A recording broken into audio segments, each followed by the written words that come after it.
Hello YouTube, it's Snowflarky and I'm here today to showcase my favorite card in arguably one of my favorite decks to just pick up and play a casual game with, and that is my Dice Jar Prediction Princess deck. Dice Jar is a card that I have been a huge fan of ever since childhood. Um, the card caught my attention right away between its exciting, silly effect to roll a six-sided die and burn either player based on the outcome. And also, Dice Jar just has that goofy, silly, monstrous artwork that, to me, is iconic of classic Yu-Gi-Oh! And what got me into the card game. Before we start, this dice jar I want to show off is my childhood treasure signed by the members of Team APS. So I want to give them a special shout out. Definitely increased the treasuredness of this card to me to have my favorite Yugi tuber sign it. So figured no better time to show it off than when doing a dice jar profile. Without further ado, let's get into the deck profile. Starting off, we are playing 3 copies of the Goon himself, Dice Jar. Dice Jar is a very exciting flip effect monster that has an effect that states that when this card is flipped face up, both players will roll a 6-sided die. Whoever rolls the higher number is going to deal life point damage to the loser of their winning result times 500 with one twist. If the winner rolls a 6, the losing player will take 6,000 points of damage. And that number printed on the card immediately got me excited to play this when I found it in my collection as a kid. With that effect, that's a huge amount of burn damage. Dice Jar can surprisingly cheese games, and while it is normally a game of chance, we will find that as we go through this deck, there is tools to help our Dice Jar become more favorable, switch up the luck element. So that is 3 copies of Dice Jar. Next up, because Dice Jar is a flip effect monster, I had decided that Prediction Princess was the route to go for supporting Dice Jar. So we are playing 3 copies of the Ritual Boss monster, Prediction Princess Terratray. This is a big 9-star fairy ritual monster that has the effect of once per turn. As a quick effect during either player's turn, you can either flip a monster face down or flip a monster face up. So this gives you the ability to reset monsters, constantly be flipping them up and down to trigger really cool flip effects. In general, Prediction Princesses have been great support for flip effect cards, and as such, I have built a lot of decks using Prediction Princesses as a core, and Dice Jar is no exception.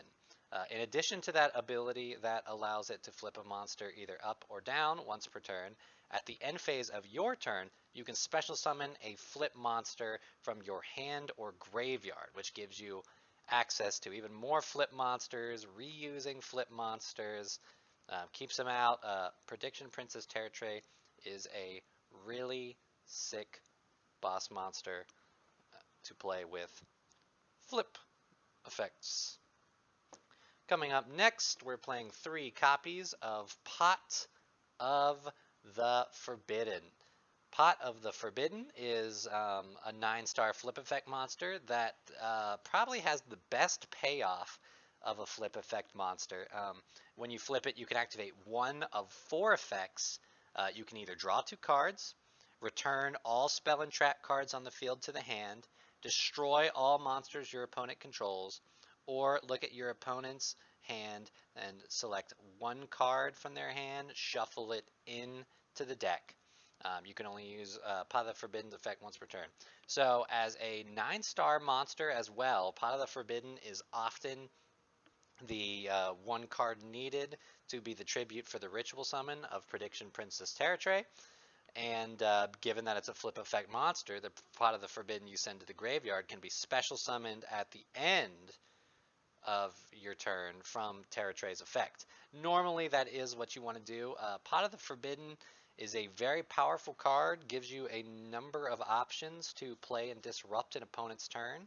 For instance, if they're building a board, you can use Terratray's quick effect to flip Pot of the Forbidden up, wipe their whole field by destroying all monsters, and that can, that against certain matchups, that can end their turn, or certainly slow them down to give you more turns to set up a future dice jar burn. Um, all the effects are useful in different things. If there's no disruption you need to do, you can always draw 2 cards.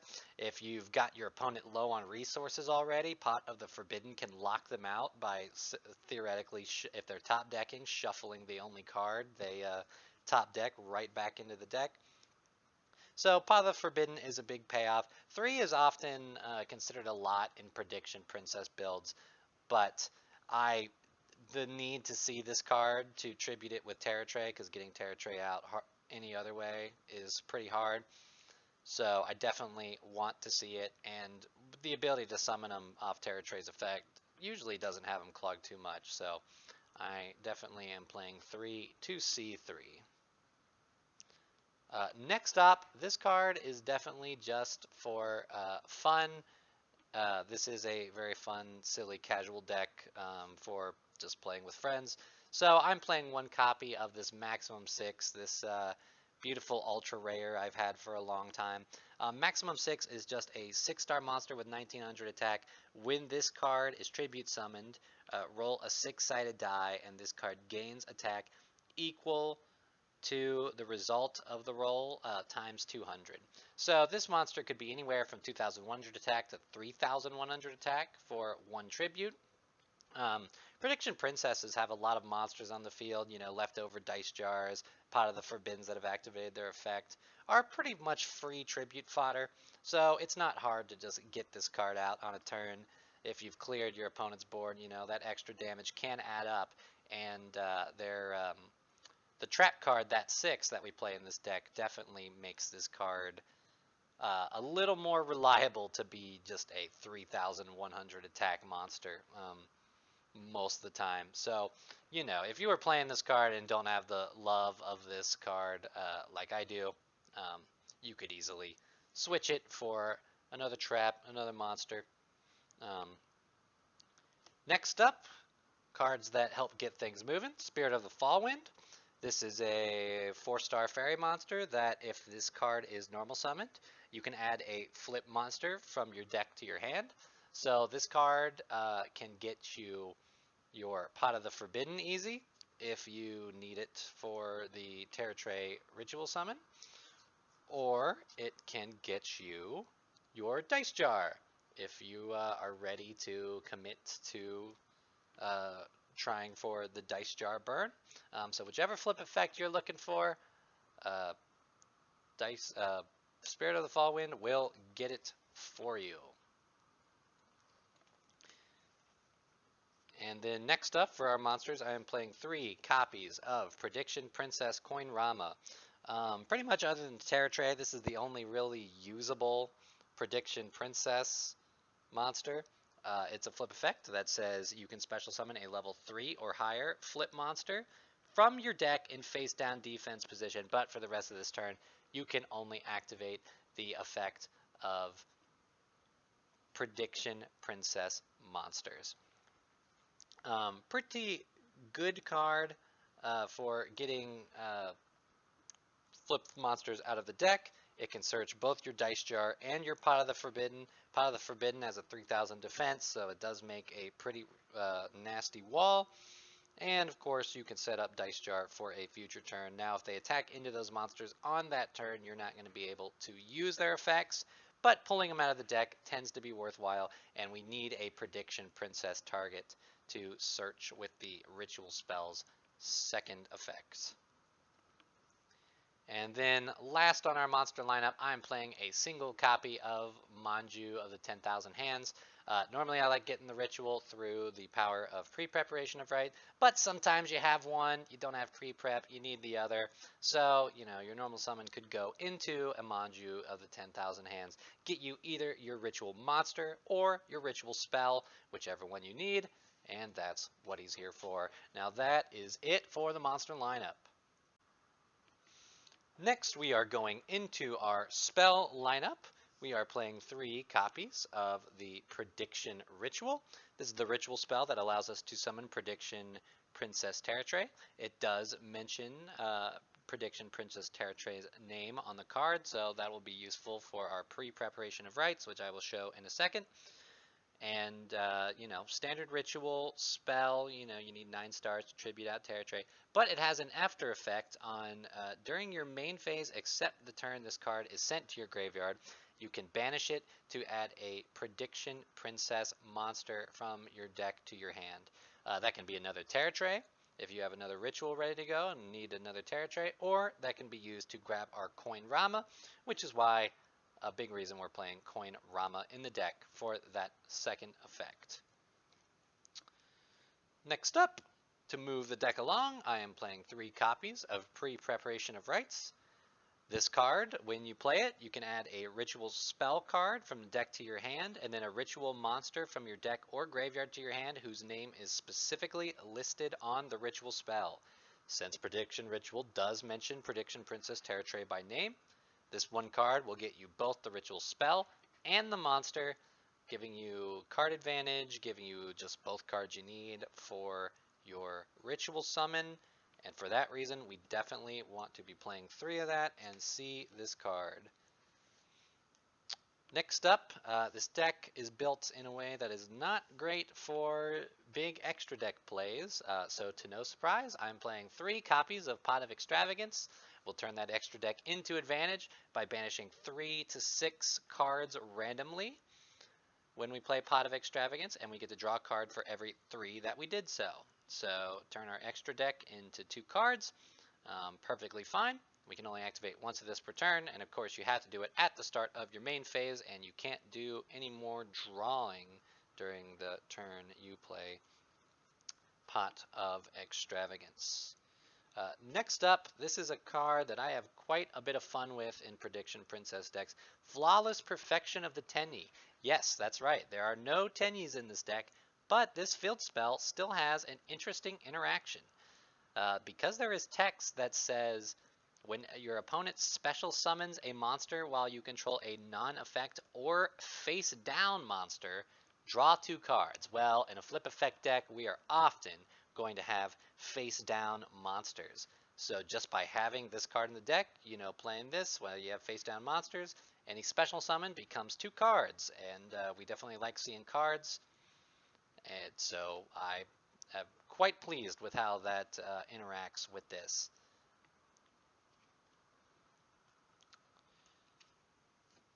And last for our spell lineup, I am playing 3 copies of Book of Moon. Definitely a bit overkill, I would say, but with flip effect monsters, I always like having the ability to be able to flip them back down.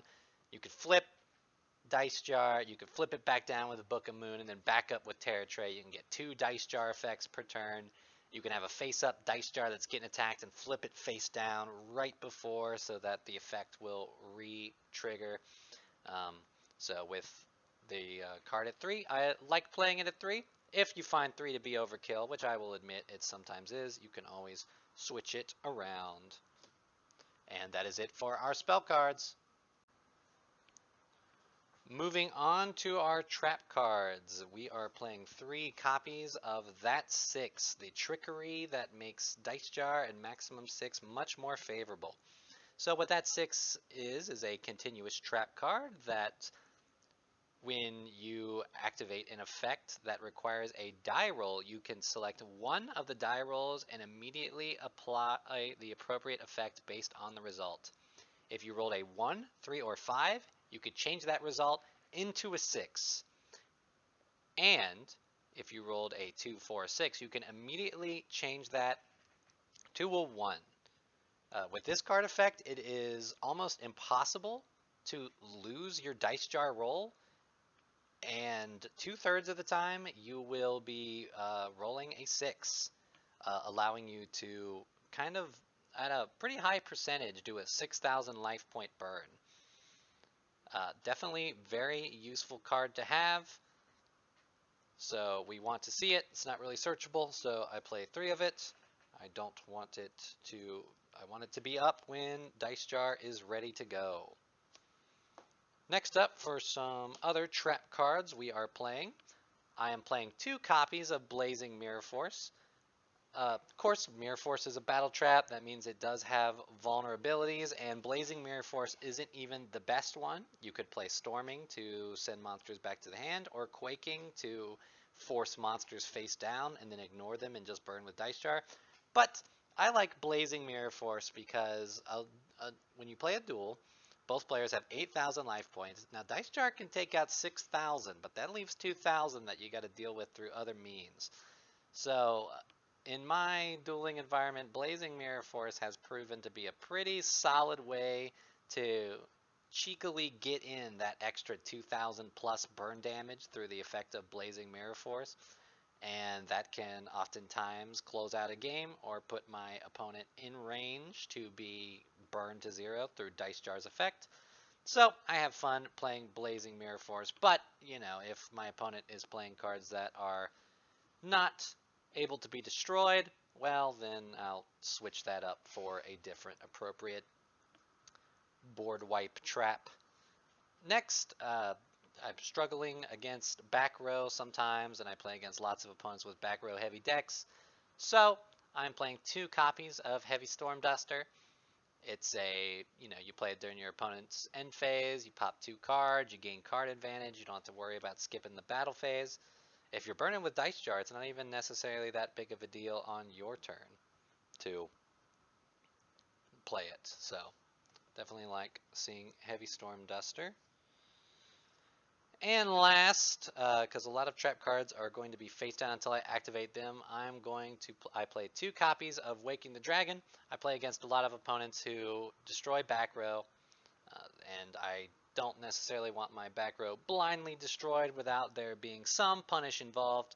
So Waking the Dragon, if this set card in its owner's control leaves the field because an opponent's card is in the graveyard or banished, I get to special summon any monster from my deck or extra deck. Normally I play really powerful extra deck targets that are very hard to be dealt with, so that the payoff of them popping Waking the Dragon is very large for me and gives me a way to have an alternate win con in certain matchups. That is it for the trap lineup. As I say, when you're playing trap cards in decks, always remember to be tailoring your trap cards to whatever you're up against in your local scene, or just whoever you're dueling against. Whatever cards are going to best deal with what you expect to be seeing or playing against. Always be adjusting and adapting that kind of trap card lineup. Lastly, to talk about the extra deck, it is my standard Waking the Dragon extra deck. Not usually many targets for my deck to go into as far as normal extra deck plays, so I've just opted to go all in on the Waking the Dragon strategy to showcase the main targets, as you've probably seen in other deck profiles, but always doesn't hurt. I play Last Warrior from Another Planet. This card, essentially, if they pop that card while they don't have any monsters on the field, you can summon Last Warrior, and neither player can summon monsters. Sometimes just ends a game. If you're playing against a deck that needs its spell plays or trap plays to do anything, you could summon Natria Exterio, which, as long as you already have at least a card in your graveyard, can pretty much negate spells and traps continuously. 1. Yugioh Mathmech Final Sigma. This is a 3,000 attack monster that, if summoned into your extra monster zone, is unaffected by card effects, so it's very hard to deal with for an opponent. Raid Raptor Ultimate Falcon. This is a 3,500 attack monster that is unaffected by card effects. Pretty much the better version of Final Sigma. The main difference is Final Sigma, of course, has different type and attribute and has a second effect that if you do battle damage to a monster, you can double it, but Ultimate Falcon tends to be what you go for. And last, the Blue Eyes Alternative Ultimate Dragon. 4,500 attack is really nice. Now, it's not unaffected by card effects, it just cannot be targeted or destroyed, but sometimes that's good enough, and you really want to see that 4,500 attack for extra damage. Also has the bonus effect of being able to destroy a card your opponent controls once per turn. I play each of these cards as a 3 of. So these are the only 5 to showcase. You could also, instead of one of these, the Blackwing Full Armor Master is pretty good. It's a 3,000 attack monster, unaffected by card effects. Has a useful secondary effect as well, but this is my lineup for the Waking the Dragon extra deck. And of course, when I play triple copies of all those, because I always want to have something left over to summon if I'm using Pot of Extravagance to banish. So that is the deck profile for Dice Jar. A very fun, silly deck that I like to play with my friends, and it's always very exciting to trigger its effect and very nerve-wracking for the opponent to have to roll the die and know that their fate may already be sealed with the trickery of that 6. And of course, gaming for 6,000 life point damage is always super fun. So definitely a favorite deck for my favorite card, Dice Jar. Very glad I could share this profile with all of you. Hope you enjoy it. Definitely, if for anyone out there who is interested in flip effect monsters for fun and silly decks, check out the Prediction Princesses. They open up a lot of avenues to do things with, and I'm sure you'll be seeing other profiles on this channel that utilize their capabilities as well. But that is it for me. I'm going to be signing off, and I'll see you in the next deck profile. Thank you all for watching.